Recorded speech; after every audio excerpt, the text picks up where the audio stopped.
Blessed Trinity.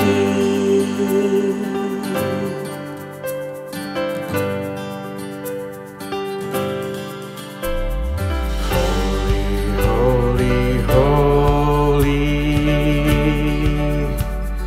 all the saints adore thee, casting down their golden crowns around the glassy sea.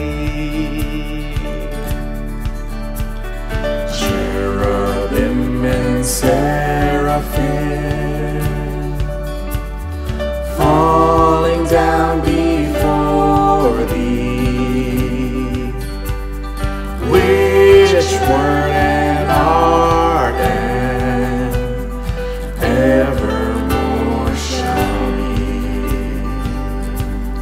From the cradle to the cross, God made us, God made us. For this broken world you love, God made us, God made us. You gave up your only Son, God made us, God made us, so that all the world would know our God made us.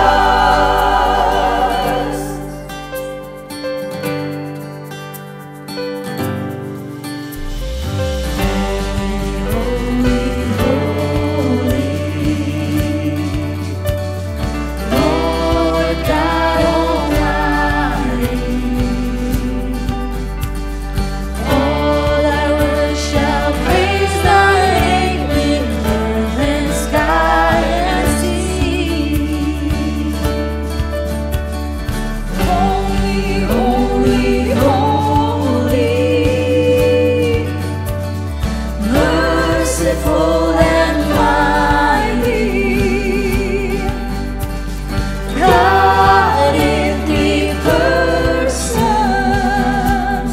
blessed Trinity. From the cradle to the cross, God made us, God made us. For this broken world you love, God made us, God made us.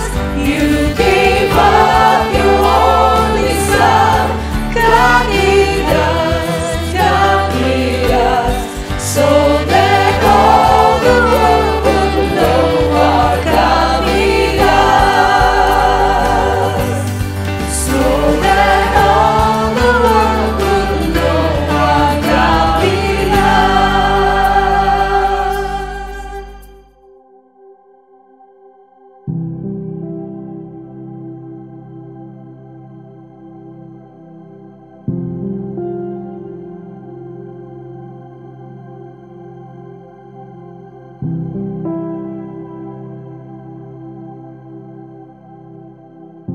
Salam Bapak Ibu semua, saya sangat excited untuk menyampaikan khotbah hari ini tentang langit baru dan bumi baru yang merupakan bagian dari seri terakhir Kitab Wahyu. Mengapa saya sangat excited? Karena ini adalah bagian yang paling penting dari seluruh Alkitab yang kita pelajari. Mari kita berdoa sebelum kita mendengarkan bagian yang sangat menyenangkan ini. Bapa dalam surga, kami bersyukur kami sudah belajar tentang 7 jemaat, surat kepada 7 jemaat yang sungguh-sungguh menginspirasi kami, membawa kami kepada realita tentang 7 keberadaan jemaat pada masa lalu, tapi yang juga ada pada masa sekarang. Dan sekarang kami akan belajar tentang kebenaran terakhir yang ditulis dalam Kitab Wahyu. Hamba berdoa supaya kebenaran yang excited ini, yang memberikan pengharapan ini, menjadi sesuatu yang membuat kami hidup. Hidup kami terasa makin hidup, terasa makin bergairah, terasa makin semangat untuk melayani Tuhan. Terima kasih Tuhan. Hamba berdoa supaya kebenaran firman-Mu yang sudah memberkati hamba, memberkati Bapak Ibu semua yang mendengarkan kebenaran firman Tuhan hari ini. Dalam nama Tuhan Yesus. Amin. Kita akan membaca Wahyu pasal 21 dan Wahyu pasal 22. Tidak semua ayat, tapi hanya beberapa ayat yang akan saya bacakan. Kita baca Wahyu pasal 21 ayat 1-4, demikian bunyi firman Tuhan. Lalu aku melihat langit yang baru dan bumi yang baru, sebab langit yang pertama dan bumi yang pertama telah berlalu, dan laut pun tidak ada lagi. Dan aku melihat kota yang kudus, Yerusalem yang baru, turun dari surga, dari Allah, yang berhias bagaikan pengantin perempuan yang berdandan untuk suaminya. Lalu aku mendengar suara yang nyaring dari tahta itu berkata, "Lihatlah, kemah Allah ada di tengah-tengah manusia dan ia akan diam bersama-sama dengan mereka. Mereka akan menjadi umatnya dan ia akan menjadi Allah mereka. Dan ia akan menghapus segala air mata dari mata mereka. Dan maut tidak akan ada lagi. Tidak akan ada lagi perkabungan atau ratap tangis atau duka cita, sebab segala sesuatu yang lama itu telah berlalu."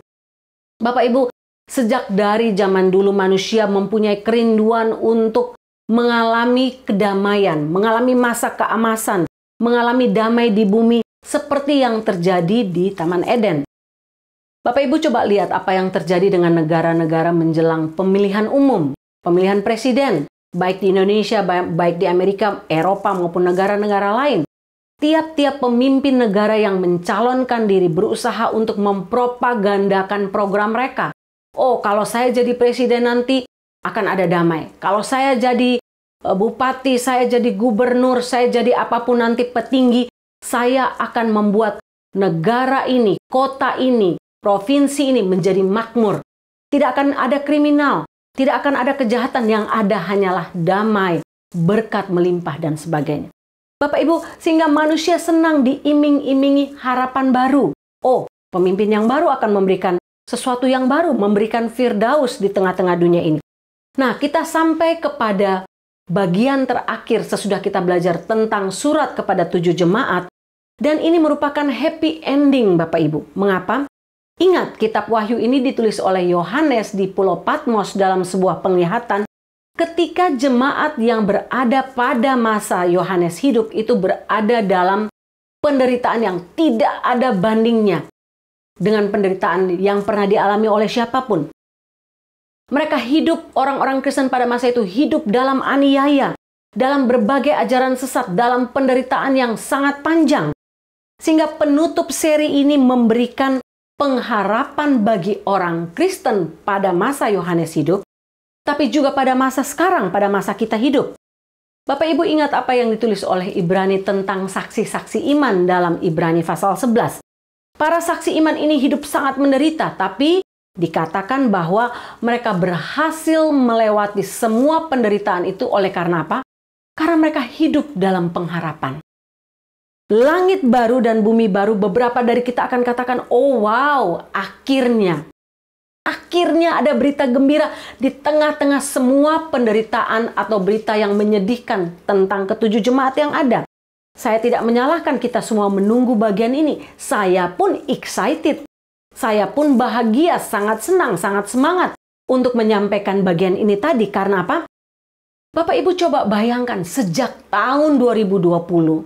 Sebelum-sebelumnya sih sudah banyak kabar buruk, tapi 2020 itu kita hanya mendengar berita buruk saja. Mulai dari meletusnya virus COVID-19, dunia tidak makin membaik. Semua hal seolah-olah beramai-ramai menuju seperti gambaran perempuan yang sakit bersalin, Bapak Ibu.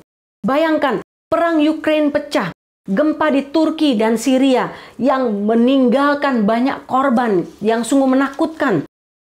Kehancuran ekonomi, resesi ekonomi, bukan sekedar resesi, depresi ekonomi. Apalagi Bapak Ibu, keluarga kita, teman baik kita, orang-orang yang kita kenal dekat, satu demi satu dipanggil Tuhan secara mendadak. Sangat menyedihkan. Belum lagi dengan apa yang terjadi dengan dunia teknologi. Bangkitnya AI dengan para robot yang merebut pekerjaan manusia, khususnya di daerah negara-negara maju seperti Amerika. Jobless, orang tidak punya pekerjaan, homeless, orang tidak punya rumah. Karena apa? Karena pekerjaan mereka diambil alih oleh yang namanya AI dan robot. Bapak Ibu ke banyak restoran, tidak ada lagi pelayan di sana, yang melayani adalah para robot. Bahkan orang pun bisa mengorder istri robot. Bapak Ibu, belum lagi bicara soal hukum. Tingkat kriminal makin hari makin tinggi. Orang tidak takut mencuri, merampok di siang hari, Bapak Ibu, di daerah-daerah elit. Bahkan di daerah-daerah yang tidak elit pun mereka merampok, mereka pergi ke toko, mereka ambil barang, mereka pergi tanpa ada hukuman apapun, tidak ada sanksi. Kita hidup seperti dalam rimba siapa kuat, siapa menang. Kriminal tanpa hukuman. Bayangkan mau kemana dunia ini lagi, Bapak Ibu. Saya belum bicara soal one world order. Bagaimana mereka mengupayakan supaya dunia ini segera bersatu. Satu agama, satu politik, satu ekonomi. Semuanya menjadi satu sehingga semua ini agenda yang dipaksakan kepada kita demi tujuan satanik. Bapak Ibu, hal yang sama terjadi dalam kitab Wahyu. Rasul Yohanes ketika dia menulis surat ini, dia menyingkapkan apa yang terjadi terhadap 7 jemaat yang sudah kita pelajari, dan ini terjadi pada masa sekarang. Kepada 7 jemaat di Asia Kecil ini, Bapak Ibu dengarkan ini. Penyingkapan kitab Wahyu kepada Rasul Yohanes adalah untuk disampaikan kepada jemaat mula-mula di 7 gereja Asia Kecil. Kondisi jemaat pada saat itu seperti yang kita baca di pasal kedua dan ketiga sangatlah beragam. Ada yang sedang mengalami penderitaan, penganiayaan berat, ada yang berkompromi dengan iman mereka, melupakan kasih mula-mula, bahkan mati secara rohani. Kehadiran kitab Wahyu mempunyai 2 tujuan bagi jemaat mula-mula, yaitu untuk menghiburkan mereka yang tertindas dan teraniaya, tapi juga untuk membangunkan dan mendorong mereka yang tertidur. Bapak Ibu, bagi mereka yang tertindas, bagian ini, berita kejahatan dan satu saat kelak setan, ini semua akan dilenyapkan, akan berakhir.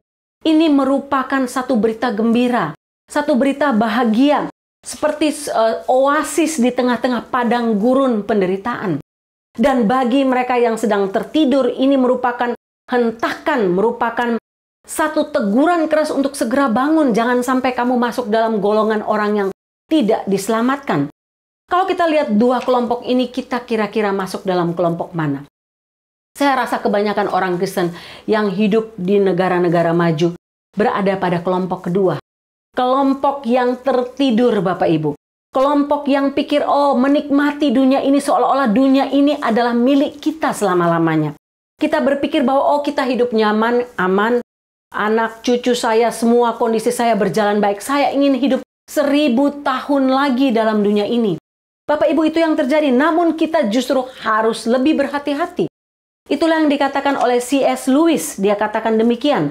Dia memberikan ilustrasi tentang seorang anak.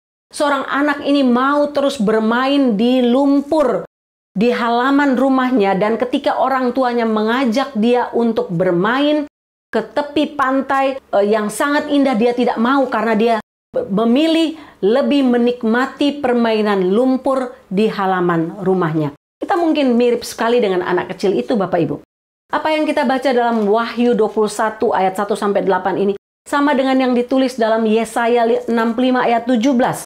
Sebab sesungguhnya aku menciptakan langit yang baru dan bumi yang baru. Hal-hal yang dahulu tidak akan diingat lagi dan tidak akan timbul lagi dalam hati. Bapak Ibu, penulis Ibrani, khususnya Ibrani pasal 1 ayat 10-12, menggambarkan tentang hari Tuhan dan mengatakan bahwa Tuhan akan mengambil dunia ini seperti jubah yang diambil dan dilipat. Bapak Ibu bayangkan kalau kita pergi ke gereja musim dingin, kita pakai mantel. Kita pulang dari gereja, kita buka mantel, kita buka jaket kita lipat rapi dan kita simpan untuk satu waktu kita akan memakainya. Kira-kira seperti itu gambaran kata yang dipakai dalam Ibrani pasal 1 ayat 10-12 ini. Bahwa Tuhan akan menghabiskan bumi ini, mengambil mantel lain seperti pakaian, akan melipat yang lama, dan kemudian mengubah segala sesuatunya menjadi baru. Dalam Wahyu pasal 21 ayat 1-5 dikatakan, sekarang aku melihat langit yang baru dan bumi yang baru. Karena langit yang pertama dan yang pertama bumi telah berlalu, tidak ada lagi laut. Lalu dia yang duduk di atas tahta itu berkata, lihatlah, aku menjadikan segala sesuatu baru. Bapak Ibu, itulah janji tentang langit yang baru, bumi yang baru. Tuhan yang Maha Kuasa telah mengatakan kepada kita melalui Rasul Yohanes bahwa suatu hari Dia akan membuat segala sesuatu ini menjadi baru, langit baru dan bumi baru. Dan sekarang saya akan berbicara tentang pemurnian langit baru dan bumi baru. Pertama-tama Bapak Ibu, mari kita lihat beberapa informasi. Kita lihat tadi Wahyu pasal 21, mari kita mundur beberapa pasal ke belakang ke 2 Petrus pasal 3. Ketika Anda menggabungkan semua informasi dalam perjanjian lama dan perjanjian baru, Anda akan menemukan bahwa langit baru dan bumi baru ini tidak akan muncul sampai hal-hal berikut ini terjadi. Bapak Ibu lihat, pertama, akan ada namanya masa kesengsaraan 7 tahun, masa tribulation, yang akan ditutup dengan pertempuran besar yang disebut pertempuran Harmagedon. Kemudian kita akan masuk dalam masa 1000 tahun yang disebut milenium. Di akhir milenium ini akan ada pemberontakan terakhir dan setan akan dilemparkan ke dalam lautan api. Penghakiman tahta putih besar akan berlangsung dan semua orang yang telah menolak Kristus sepanjang sejarah akan datang ke hadapan penghakiman tahta putih besar itu untuk mendengar kata-kata ini. Pergilah dari aku, enyalah, aku tidak pernah mengenalmu. Dan semua kejahatan di bumi ini akan diadili dan dikirim ke dalam lautan api. Segera sesudah itu Yohanes 21 mengatakan Tuhan yang Maha Kuasa akan menyucikan bumi. Sekarang Bapak Ibu perhatikan apa yang terjadi. Tuhan yang Maha Kuasa akan melakukan sesuatu yang membuat kebanyakan orang terkejut mengetahuinya. 2 Petrus 3 ayat 10 mengatakan, tetapi hari Tuhan akan tiba seperti pencuri. Pada hari itu langit akan lenyap dengan gemuruh yang dahsyat dan unsur-unsur dunia akan hangus dalam nyala api. Dan bumi dan segala yang ada di atasnya akan hilang lenyap. Bapak Ibu, itu akan terjadi sesudah masa 1000 tahun, masa milenial Kristus memerintah di bumi ini. Dan Tuhan yang Maha Kuasa akan melakukan penyucian, pemurnian terhadap bumi lama yang kita tinggali sekarang. Sehingga apa maksudnya langit baru dan bumi baru ini? Ketika kita membaca ini, Tuhan Yesus katakan bumi baru, langit baru yang lama akan berlalu, Bapak Ibu. Langit dan bumi lama akan berlalu. Kira-kira apa maksudnya? Sepanjang yang saya ingat kalau katakan, ketika saya baca bagian ini dari kecil sampai beberapa waktu lalu, saya berpikir bahwa, oh Tuhan akan memusnahkan langit dan bumi yang kita tinggali sekarang ini dengan api, dengan bom atom, dengan pecahnya nuklir. Secara dramatis ini, langit lama, bumi lama ini akan hancur secara tiba-tiba, secara dramatis dengan bom atom, nitrogen, hidrogen, semuanya akan musnah total, Bapak Ibu. Sehingga Tuhan akan menciptakan langit dan bumi yang benar-benar baru. Dari yang tidak ada menjadi ada. Ternyata makin saya mempelajarinya, mempelajari bahasa aslinya, saya salah. Mengapa? Mari kita lihat sekali lagi perikop yang tertulis dalam 2 Petrus tadi. Bapak Ibu perhatikan apa yang dia katakan. Pada hari itu langit akan lenyap dengan gemuruh yang dahsyat, dan unsur-unsur dunia akan hangus dalam nyala api, dan bumi dan segala yang ada di atasnya akan hilang lenyap. Kata hilang lenyap dalam perikop Alkitab ini tidak diterjemahkan dalam manuskrip Yunani awal. Bahkan jika Anda memiliki NIV, frasa itu diterjemahkan ditelanjangi. And the earth and everything done in it will be laid bare. Kata asli dalam teks ini menyampaikan gagasan untuk diekspos atau ditelanjangi. Dengan kata lain, Petrus tidak berbicara tentang menghancurkan bumi, melainkan memurnikan bumi. Bahan dasar struktur bumi tidak akan musnah, tapi akan mengalami proses penghancuran yang luar biasa. Seperti yang tersirat dalam bahasa yang Petrus pakai di sini. Semua bukti pembusukan selama berabad-abad yang terjadi pada kerak bumi, terutama fosil dan kuburan serta monumen lain dari kerajaan maut, akan dihancurkan sama sekali oleh Tuhan melalui nyala api. Kemudian, ketika unsur-unsur materi dari bumi yang pertama telah hancur oleh bencana ini, Tuhan sekali lagi akan menggunakan kuasa penciptaannya dan akan menciptakan dan menjadikan langit baru dan bumi baru. Bapak Ibu, kata kunci penting di sini yang lain adalah kata baru. Perhatikan dalam Alkitab Anda ketika Tuhan menjadikan segala sesuatu baru. Dalam arti apa kata baru ini Bapak Ibu ketika dia katakan langit baru dan bumi baru? Nah, ada dua kata dalam bahasa Yunani yang dipakai untuk kata baru. Dan yang diterjemahkan dalam bagian ini adalah kata yang berarti tidak baru. Tidak baru seperti keadaan, tidak baru dibandingkan dengan yang belum ada sebelumnya. Ini menggambarkan sesuatu yang baru, bukan dalam waktu, tapi dalam kualitas. Bukan seperti bara, seperti kata bara dalam kitab Kejadian, Tuhan menciptakan dari yang tidak ada menjadi ada. Tidak, Bapak Ibu. Tapi kata baru ini adalah sesuatu yang lama, yang direnovasi, dimurnikan, dibaharui lagi, menjadi sesuatu yang baru. Nah, saya ingin memastikan bagian ini dengan mengutip beberapa ahli teologi dalam membahas bagian ini tentang langit baru dan bumi baru.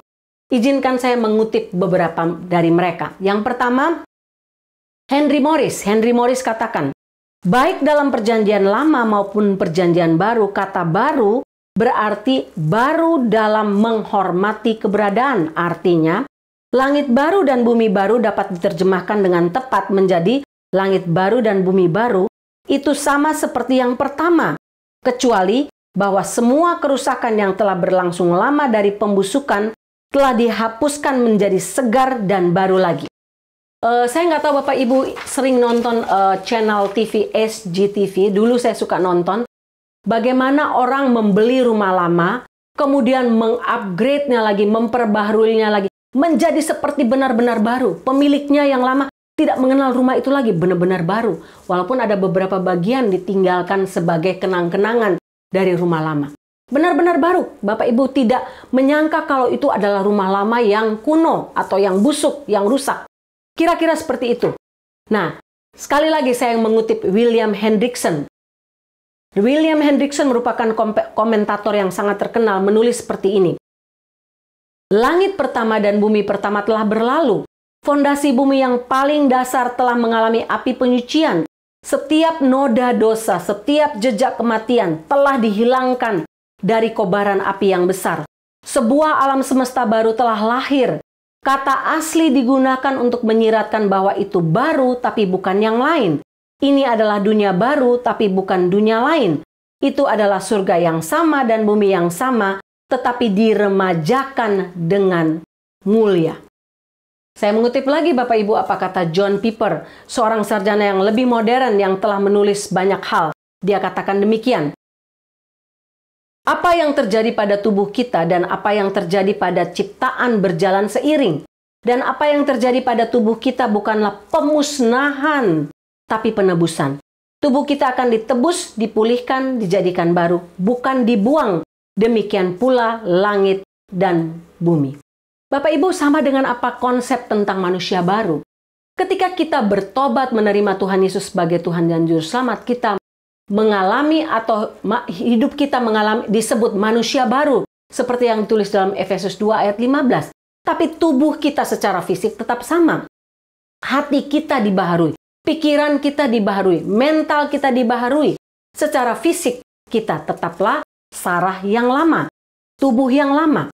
Sehingga Bapak Ibu ketika Tuhan menciptakan langit dan bumi, berulang kali ketika dia selesai menciptakan penciptaannya, Tuhan katakan apa? Tuhan melihatnya baik, sungguh amat baik. Tuhan tidak berencana untuk memusnahkannya semua dan membuat sesuatu yang baru dengan seperti bara dari yang tidak ada menjadi ada. Tidak sama sekali Bapak Ibu. Tapi konsepnya adalah memurnikan apa yang lama tadi. Tujuannya bukan menghancurkan ciptaannya, tapi tujuannya untuk memulihkannya. Izinkan saya mengutip lagi apa kata Anthony Hukema yang berkata demikian. Jika Tuhan harus memusnahkan dunia saat ini, setan akan memenangkan kemenangan besar. Setan akan berhasil merusak bumi saat ini dengan sangat menghancurkan sehingga Tuhan tidak dapat berbuat apa-apa selain menghapus keberadaannya secara total. Tapi setan tidak memenangkan perang seperti itu. Sebaliknya setan telah dikalahkan secara telak dan Tuhan akan menghadirkan dimensi penuh dari kekalahan itu. Ketika dia akan memperbaharui bumi ini di mana setan menipu umat manusia dan akhirnya membuang darinya semua hasil perbuatan setan tersebut. Randy Elkon menulis, Tuhan tidak membuang hasil karyanya dan memulai dari awal. Sebaliknya dia menggunakan kanvas yang sama untuk memperbaiki dan membuat lebih indah lukisan yang dirusak oleh perusak, maksudnya oleh setan. Perusak atau setan tidak dapat mendapat kepuasan dari menghancurkan mahakarya saingannya, yaitu Tuhan. Sebaliknya Tuhan membuat mahakarya yang lebih besar dari apa yang ingin dihancurkan oleh musuhnya. Bapak Ibu, saya harap dengan penjelasan ini, konsep kita yang salah tentang langit baru dan bumi baru bisa dibenarkan. Hal yang sama terjadi dalam kasus air bah. Saya kasih contoh Bapak Ibu, yang tertulis dalam 2 Petrus 3 ayat 5-7. Kalau Bapak Ibu baca dalam bagian ini, jelas sekali Petrus ingin menggambarkan keadaan langit baru, bumi baru seperti yang sudah saya jelaskan tadi. Seperti kutipan para ahli teologi. Kita baca sebentar. Mereka sengaja tidak mau tahu bahwa oleh firman Allah, langit telah ada sejak dahulu dan juga bumi yang berasal dari air dan oleh air. Dan bahwa oleh air itu bumi yang dahulu telah binasa dimusnahkan oleh air bah. Tetapi oleh firman itu juga langit dan bumi yang sekarang terpelihara, lihat, terpelihara dari api dan disimpan. Bapak Ibu ingat, disimpan untuk hari penghakiman dan kebinasaan orang-orang fasik. Sekarang apa hubungannya dengan langit baru dan bumi baru? Saya ingin bertanya kepada Bapak Ibu. Ketika Tuhan menghancurkan bumi dengan air bah, banjir memang merusak, membawa bencana. Tapi bukankah dunia tidak lenyap? Atau Bapak Ibu berpikir dunia lenyap, Tuhan menciptakan langit baru dan bumi baru? Tidak sama sekali. Seluruh dunia lenyap, hancur, rusak. Tapi tidak musnah, Bapak Ibu. Allah memelihara Nuh dan keluarganya sehingga mereka menghuni kembali bumi yang sudah diciptakan oleh Tuhan. Yang diciptakan sesuai Kejadian 1 dan Kejadian 2. Dengan cara yang sama, Bapak Ibu. Tuhan tidak akan melenyapkan bumi ini musnah oleh api yang akan datang pada akhir zaman. Tidak. Api akan memiliki efek pemurnian yang jauh lebih besar daripada dunia ini, tapi tidak akan menghancurkan atau menghabiskan bumi. Sama seperti Nuh dan keluarganya dilindungi di dalam bahtera, umat Allah akan dilindungi oleh Tuhan dalam Yerusalem baru sebagai bahtera kita nanti.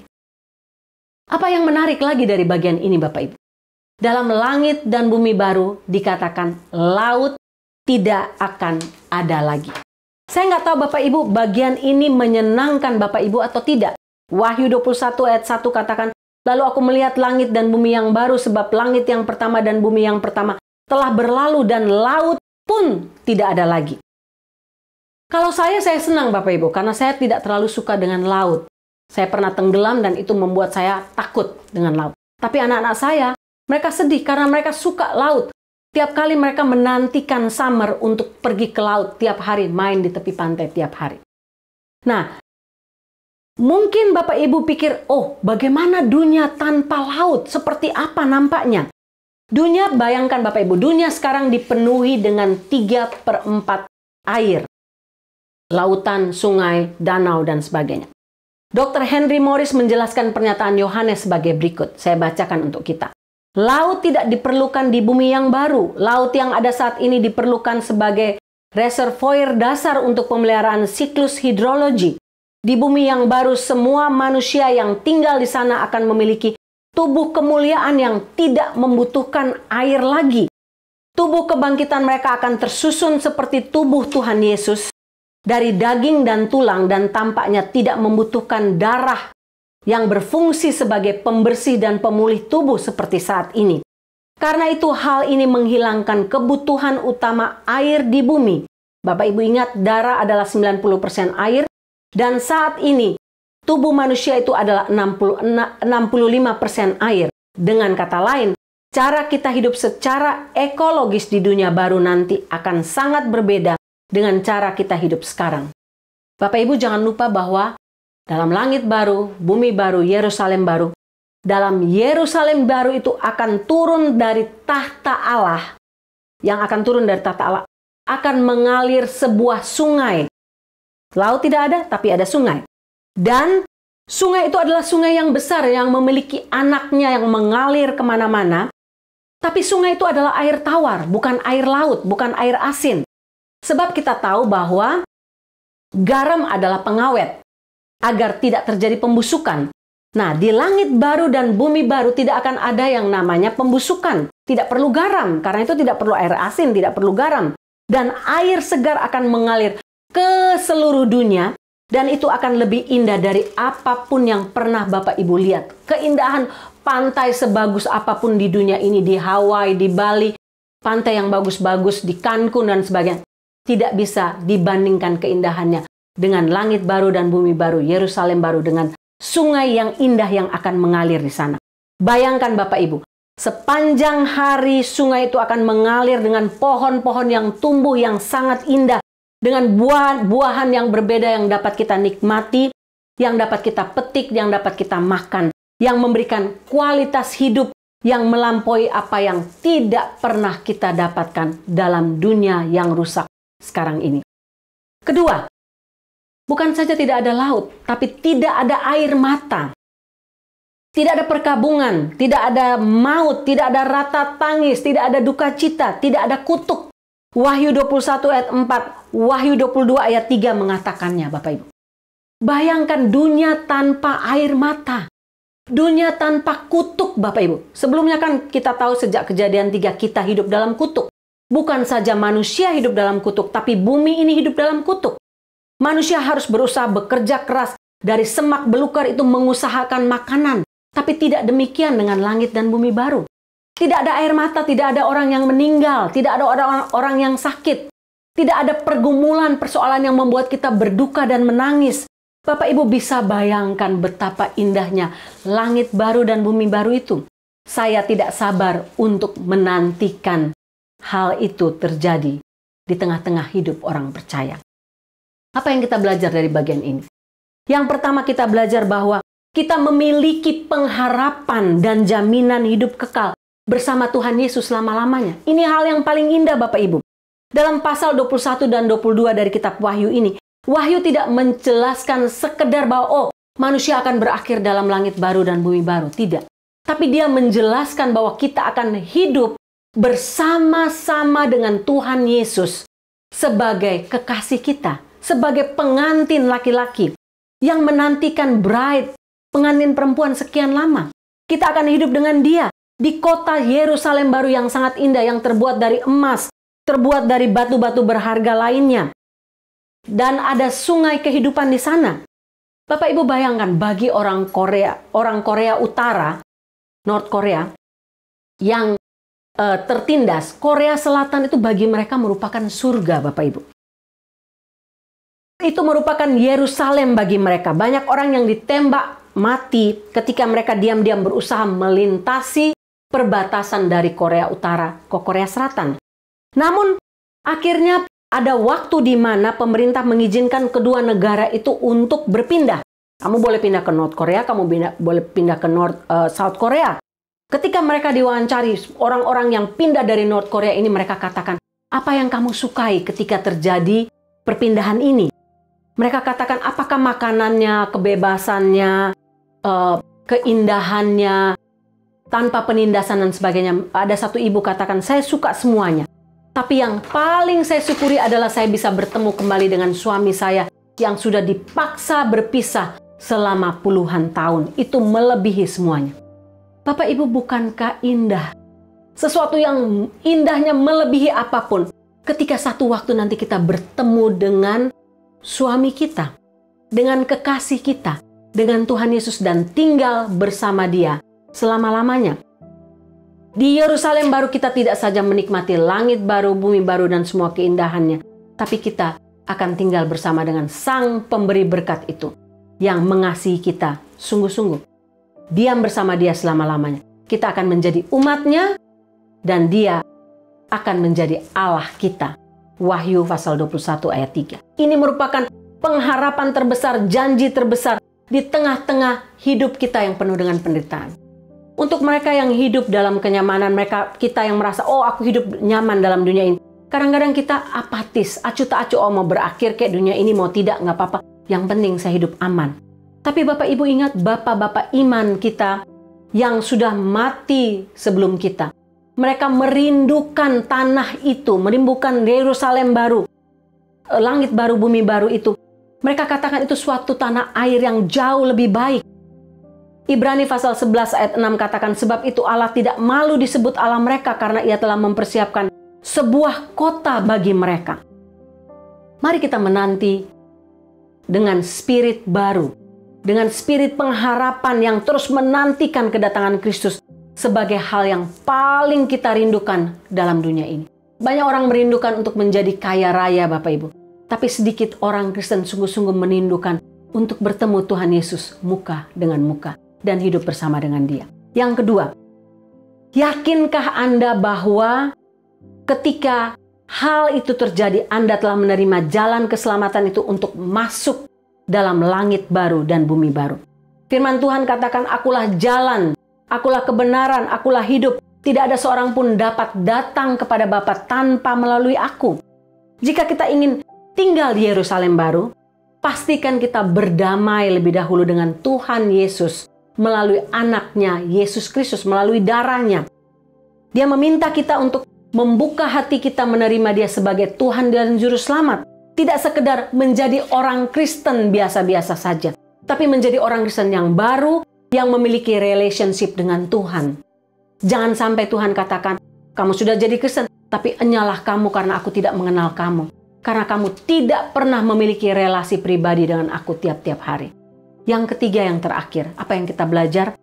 Ini menjadi satu hal untuk membuat kita mendorong satu dengan yang lain untuk hidup dalam ketabahan dan dalam iman. Dorong satu sama lain dengan visi ini, Bapak Ibu. Yesus memberikan nubuatan ini kepada Yohanes untuk diberikan kepada gereja-gereja yang mengalami penderitaan yang besar, bahwa oh jangan takut. Penderitaan, pemenjaraan kamu, pengajaran palsu, fitnah, kelelahan, kematian, ketidakpastian ekonomi, desas-desus perang, pergolakan politik, kemiskinan, kelaparan, masa-masa yang menyedihkan dengan tiap pergumulan kita, semua itu akan berakhir. Semua itu akan selesai. Kita akan berjalan dalam penderitaan, dalam kesusahan yang sama, tapi kita akan masuk dalam hal yang sangat indah ketika semua itu tidak ada air mata, tidak ada duka cita, tidak ada kesengsaraan, tidak ada kutukan, tidak ada semua apapun yang menyedihkan hati kita, air mata dan sebagainya. Dan ini menjadi dorongan kita kepada orang lain yang sedang mengalami keadaan yang sulit. Saudara-saudara seiman kita yang sedang mengalami keadaan yang berat tiap-tiap hari. Kita memberikan kepastian, visi, memberikan semangat bagi mereka. Ingat, semua ini hanya sementara. Saya menutup bagian ini dengan kisah nyata yang baru saja saya dan Pak Riki alami. Kami ditelepon oleh seorang teman yang memiliki kenalan baru di depan rumah dia. Saya tidak akan menyebutkan nama dan tempat karena ini sesuatu kejadian yang baru dan konfidensial. Orang ini boleh dikatakan dia mengalami masa yang boleh dikatakan seumur hidupnya mengalami kesulitan. Bayangkan, sejak umur 14 tahun dia dipaksa untuk menikah, dijual karena keluarganya sangat miskin. Tidak saja dijual, Bapak Ibu, dia menikah, suaminya meng-abuse dia, menyiksa dia selama masa pernikahannya, dan dia akhirnya harus lari menjadi pekerja di sebuah negara lain. 9 tahun di negara lain dia juga disiksa oleh bosnya dengan tidak saja bekerja pontang-panting, tapi mengambil uang hasil kerja dia. Kemudian dibawa lagi ke negara ini, dan selama 9 tahun juga dilakukan hal yang sama. Dia disiksa, uangnya diambil, bahkan disuruh bayar rent tempat dia tinggal. Tidak boleh keluar selama 9 tahun. Tidak boleh bertemu dengan siapapun, dengan orang sebangsanya, yaitu dia orang Indonesia. Dan sampai akhirnya seorang tetangga berhasil mencari jalan keluar dengan menemukan komunitas Indonesia. Kami bertemu dengan dia, akhirnya dia mengalami yang namanya kemerdekaan, pembebasan. Dia ditolong oleh banyak teman-teman orang Indonesia, dilepaskan dari penderitaan yang 18 tahun dialaminya. Bapak Ibu, hal yang sama akan terjadi untuk kita. Penderitaan yang kita alami sekarang adalah sementara. 10 tahun, 20 tahun, 50 tahun, sementara Bapak Ibu. tapi kita akan sampai kepada bertemu dengan Tuhan Yesus muka dengan muka. Dalam langit baru dan bumi baru, kita akan menikmati keindahan itu. Karena tidak akan ada duka cita, tidak akan ada air mata. Yang ada hanyalah sukacita, damai sejahtera, kesenangan seumur hidup kita. Kekal selama-lamanya. Mari kita berdoa. Tuhan, hamba terbatas dalam menyampaikan kebenaran-Mu yang sangat dalam ini. Berita yang sangat mengembirakan, pengharapan yang kekal, pengharapan yang Engkau taruh menjadi jaminan dalam hati kami, membuat kami semangat untuk hidup tiap-tiap hari. Sekalipun ada penderitaan, ada pergumulan, ada masalah hidup, Tuhan tolong kami untuk tidak merasa nyaman dalam dunia yang sementara ini. Arahkan hati, mata, telinga, hidup rohani kami menanti langit baru dan bumi baru. Arahkan hati kami untuk menantikan reward yang Tuhan akan berikan kepada mereka yang setia sampai mati. Tuhan, hamba berdoa supaya kebenaran firman Tuhan ini menutup kitab Wahyu, sungguh-sungguh membangkitkan harapan kami untuk tidak takut menghadapi penderitaan apapun. Bapak-bapak iman kami sudah menjalaninya dan mereka telah mengakhirinya dengan penuh kemenangan. Berikanlah kami teladan bapak-bapak iman itu untuk hidup secara sama. Terima kasih Tuhan. Hamba berdoa untuk semua bapak ibu yang sedang hidup dalam penderitaan, kesusahan, pergumulan, air mata, kedukaan. Hamba berdoa, firman Tuhan hari ini menjadi jawaban untuk tiap pergumulan mereka. Bahwa itu tidak akan lama lagi. Semua itu akan berakhir dan kami akan masuk dalam langit baru dan bumi baru. Terima kasih Tuhan untuk kemenangan yang sudah Engkau janjikan dan berikan bagi kami. Dalam nama Tuhan Yesus kami berdoa. Amin.